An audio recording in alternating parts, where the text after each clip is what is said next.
बिस्मिल्लाहिर्रहमानिर्रहीम। अस्सलाम वालेकुम। जस्टिस काजी फ़ाइज़ ईसा साहब के केस के फ़ैसले के हवाले से कुछ लोगों का ये ख्याल है कि मैं बायस्ड बात कर रहा हूँ, मैं झूठ बोल रहा हूँ, मैं गलत उसका नतीजा जो है वो सामने ला रहा हूँ। तो मैं आपके सामने मौक़िफ़ या जो राय है, मोहम्मद कामरान ख़ान साहब हैं, ये वो कामरान ख़ान साहब नहीं हैं जो 10 बजे प्रोग्राम करते हैं दुनिया न्यूज़ पर।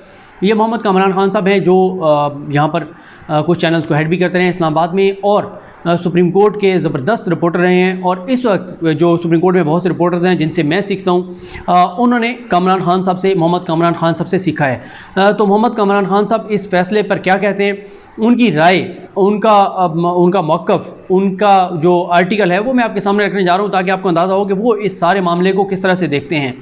कामरान ख़ान साहब कहते हैं कि सुप्रीम कोर्ट ने जस्टिस काजी फ़ाइज़ ईसा के हक़ में फ़ैसला देकर उन्हें सरखरू कर दिया। ये एक मुनफरिद मुकदमा था, इसलिए कि मुल्क की सबसे बड़ी अदालत का जज अपने ओहदे पर बरकरार रहते हुए उसी अदालत में मुलज़िमों के कटहरे में खड़ा हुआ। 10 रुकनी बेंच के अक्सरियती अरकान ने उन्हें मासूम करार देते हुए उनके खिलाफ बेनामी जायदाद और आमदन से ज़ायद असासे रखने, हक़ाइक़ छुपाने, मनी ट्रेल ना देने और टैक्स ना देने जैसे मुआशी जराइम से मुबर्रा करार दे दिया।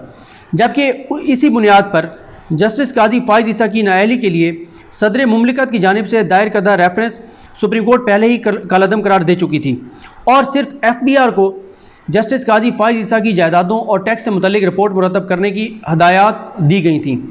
इसी फैसले को काजी साहब ने एक नज़रसानी दरख्वास्त के ज़रिए चैलेंज किया, यानी वो जो सुप्रीम कोर्ट ने कहा था कि रेफरेंस कालअदम, लेकिन हम ये मामला FBR के पास भेज रहे हैं कि वो इनसे मनी ट्रेल और ये सारे मामला देखे, तो वो कहते हैं कि नज़रसानी की दरख्वास्त के ज़रिए उन्होंने इस हुक्म को चैलेंज किया हुआ था कि ये मामला FBR को क्यों भेजा गया है। फिर वो कहते हैं कि यही नज़रसानी की दरख्वास्त उनके साथी जजेज़ ने मंजूर की और यूँ काजी साहब के ख़िलाफ़ अब तक होने वाली हर कार्रवाई को गैर कानूनी करार दे दिया। इस अक्सरियती फ़ैसले को मुख्तलिफ तनाजुर में देखा जा रहा है। एक नज़र तो ये है कि जस्टिस काजी फ़ाइज़ ईसा के ख़िलाफ़ रेफरेंस चूँकि सरबराह मुमलिकत की जानिब से दायर हुआ था, इसलिए ये अदालती फ़ैसला असल में हुकूमत और रियासत की शिकस्त है।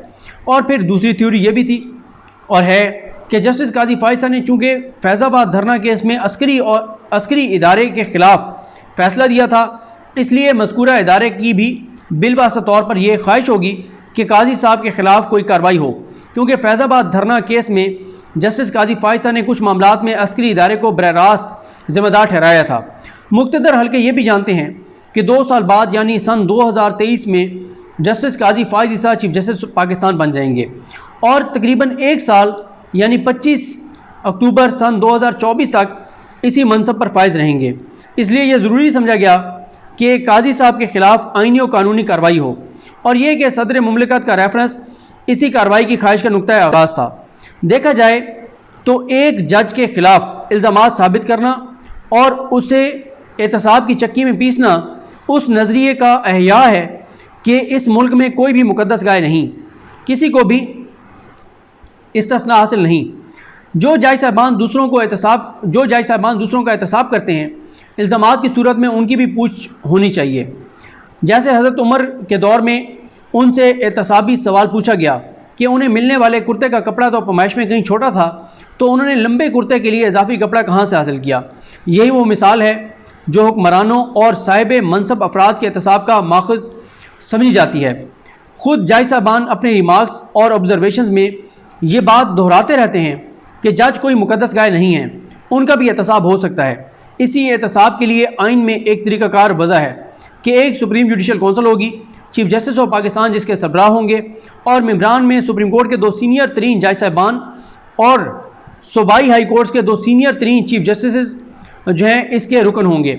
किसी भी जज के ख़िलाफ़ कोई भी शिकायत सिर्फ उसी कौंसिल में दायर हो सकेगी, यानी जज के ख़िलाफ़, सुप्रीम कोर्ट का जज हो, हाई कोर्ट का जज हो, उसके ख़िलाफ़ सिर्फ एक ही फोरम है जो उसका एहतसाब कर सकता है, जो उसके ऊपर लगने वाले इल्ज़ामात की तहकीकात कर सकता है, और वह है सुप्रीम जुडिशल कौंसिल। और कौंसिल का फ़ैसला हतमी होगा। लेकिन आइन पाकिस्तान की बदकिस्मती कही है कि कभी भी आइन की रूह के मुताबिक अमल ना हो सका, ये जानते हुए भी कि सुप्रीम जुडिशल कौंसिल आइनी तौर पर एक बाइख्तियार इदारा है और इसकी कार्रवाई में मुदाखलत नहीं की जा सकती। इस हकीकत के बावजूद सुप्रीम कोर्ट ने जुडिशल रिव्यू के नाम पर सुप्रीम जुडिशल कौंसिल के मामलात में न सिर्फ मुदाखलत की बल्कि इसका इख्तियार समाअत भी छीन लिया। ये एक ऐसा आइनी तजावुज़ है जिसका इजहार बहुत से कानूनदान कर चुके हैं। बल्कि जज साहबान को बावर करा चुके हैं कि जज के खिलाफ शिकायत सुनने और फैसला करने का आईनी इख्तियार सिर्फ और सिर्फ सुप्रीम जुडिशल कौंसिल के पास है और यही आइन की मंशा है। लेकिन साबिक चीफ जस्टिस इफ्तिखार मोहम्मद चौधरी के मुकदमा में अदालत ने खुद ही ये नज़ीर कायम की और अब जस्टिस काजी फाइज ईसा के मुकदमे में इस आइनी इन्हराफ और रूगर्दानी को मज़ीद तक़वियत दे दी कि वैसे आइन के अंदर लिखा हुआ है कि सुप्रीम जुडिशल कौंसिल की कार्रवाई कहीं पे जारी नहीं हो सकती, लेकिन इफ्तिखार चौधरी साहब के केस में सुप्रीम कोर्ट ने कहा क्योंकि ये बदनीयती के तहत ये कार्रवाई की गई थी, ये उनके खिलाफ रेफरेंस भेजा गया था, लिहाजा इसलिए हम इसमें मुदाखलत कर रहे हैं, इसलिए हम इसको सुन सकते हैं। और अब काजी फाइज साहब के केस में तो जो हुआ वो खैर आपके सामने है। वो ये कहते हैं, मोहम्मद कामरान खान साहब कहते हैं कि अब सूरत हाल ये बन गई है कि सुप्रीम जुडिशल कौंसिल में किसी जज के खिलाफ शिकायत आएगी तो सुप्रीम कोर्ट का दरवाज़ा खटखटा दिया जाएगा और सुप्रीम जुडिशल कौंसिल के फैसले से पहले ही सुप्रीम कोर्ट मुदाखलत करके कौंसिल का इख्तियार समाअत खुद ले लेगी। जो फैसला देगी उसमें नज़रसानी की गुंजाइश भी होगी, यानी सुप्रीम जुडिशल कौंसिल में एक मामला जाएगा, इससे पहले कि सुप्रीम जुडिशल कौंसिल उस पर कोई फैसला करे, जिसके खिलाफ वो मामला होगा वो सुप्रीम कोर्ट में चैलेंज कर देगा, सुप्रीम कोर्ट उस पर फैसला करेगी और सुप्रीम जुडिशल कौंसिल का इख्तियार जो है समाअत का वो छीन लेगी और ना सिर्फ ये कि वो फैसला दे देगी बल्कि उसके ऊपर नज़रसानी की गुंजाइश भी होगी और दीगर अदालती और कानूनी मुश्काफियों का सहारा भी होगा। जबकि सुप्रीम जुडिशल कौंसिल में एहतसाबी अमल निस्बतन कड़ा और मुख्तसर होता है। इसकी मिसाल माजूल कर दिए जाने वाले इस्लामाबाद हाई कोर्ट के सीनियर तरीन जस्टिस शौकत अजीज़ सिद्दीकी की है। सिद्दीकी साहब को जिस रेफरेंस में माजूल किया गया वो कोई मालियाती बेज़ाब्तगी या करप्शन का रेफरेंस नहीं था, बल्कि उनके खिलाफ जुडिशल मिसकंडक्ट की शिकायत थी। ये वो इशारा हो रहा है जिसमें शौकत सिद्दीकी साहब ने एक तकरीर की थी जिसमें ISI पर उन्होंने इल्ज़ामात लगाए थे और फिर वो सारा मामला। तो वो ये कहते हैं कि कामरान खान साहब कि माजूली के फैसले के ख़िलाफ़ जस्टिस शौकत सिद्दीकी साहब ने सुप्रीम कोर्ट में अपील दायर कर रखी है जो गुज़िश्ता 2 सालों से ज़ेर इल्तवा है। ये तफरीक क्यों है? ये वो दोहरा मेयार है जो साफ अयां है। एक मामले में सुप्रीम कोर्ट सदर मुमलिकत के एक बाइख्तियार फोरम में भेजे गए रेफरेंस को कलअदम करार दे देती है, फिर उसी मुकदमे में नज़रसानी करती है और माली मामलात की मज़ीद छानबीन से भी रोक देती है, जबकि ये इख्तियार सुप्रीम जुडिशल कौंसिल का है।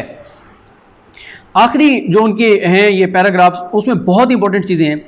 वो कहते हैं और दूसरे मुकदमे में सुप्रीम जुडिशल कौंसिल यानी शौकत सिद्दीकी के केस में सुप्रीम जुडिशल कौंसिल के फैसले के खिलाफ अपील सुनना भी गवारा नहीं करती। ये वो दोहरा मेयार है। आज जज साहबान के एहतसाबी मामलात में दिए गए फैसलों के बाद जो सवाल सबसे ज़्यादा जवाब तलब और गौर तलब है वो ये है कि हु विल जज द जजेस। हर मौके पर एहतसाब की रट लगाने वाले जज साहबान का एहतसाब क्यों कर पाएंगे? अदालत उज़्मा के हर जज के खिलाफ अगर कोई शिकायत होगी तो वो सुप्रीम जुडिशल कौंसिल में जाकर भी पहले बिल वास्ता तौर पर और फिर बिला वास्ता तौर पर सुप्रीम कोर्ट में मौजूद ब्रदर जजेस के पास ही आएगी। इन जज साहबान के इल्म में हर वक्त ये बात मौजूद रहेगी कि अगर आज हमारा ये साथी कटहरे में है तो कल हम भी इस कटहरे में हो सकते हैं। यूँ इस सोच के साथ एक जज वो रियायत बरत सकता है जो मुस्तकबिल में उसके मुश्किल वक्त में आसानी बन सके। लीगल जूरिस्प्रूडेंस का दुनिया में एक मुस्लिमा असूल है कि a जज कैन नॉट बी अ जज इन हिज ओन काज। कोई जज अपने मफाद के मामले में जज नहीं हो सकता। अगर आज अगर ये तनकीद हो कि जज साहबान ने जस्टिस काजी फाइज साहब के मुकदमे में फैसला देकर अपने मफाद का भी तहफ़्फ़ुज़ किया तो ऐसा कहना बेजा ना होगा। जितनी बातें मैंने की हैं मैंने इस पर कोई अपनी राय नहीं दी, तमाम बातें मोहम्मद कामरान खान साहब की कही हुई मैं आपको बता रहा हूँ। वो कहते हैं क्योंकि जस्टिस काजी फाइज साहब का मुकदमा सुनने वाले 10 रुकनी बेंच के कुछ अरकान ऐसे भी थे जिनके खिलाफ सुप्रीम जुडिशल कौंसिल में शिकायत दर्ज हैं। अब इन शिकायत की समाअत का वक्त आ भी जाए तो शायद इन जज साहबान के लिए कुछ ज़्यादा परेशान कुन मामला ना हो, क्योंकि मुश्किल से निकलने की अदालती नज़ीरें मौजूद हैं और वो नज़ीरें जो मौजूद जज साहबान ने ख़ुद बनाई हैं। तो ये मोहम्मद कामरान खान साहब का आर्टिकल है, ये उनका मौक़िफ़ है। आपने सुन लिया जो वो कह रहे हैं कि ये बहुत बड़ा इंकशाफ है और ये बात दुरुस्त है कि जो बेंच में बैठे हुए जज साहब हैं इनके अपने खिलाफ सुप्रीम जुडिशल कौंसिल में केसेस पेंडिंग हैं और अब उनका फ़ैसला उनके केसेस पर ही अदालती नज़ीर के तौर पर इस्तेमाल होगा।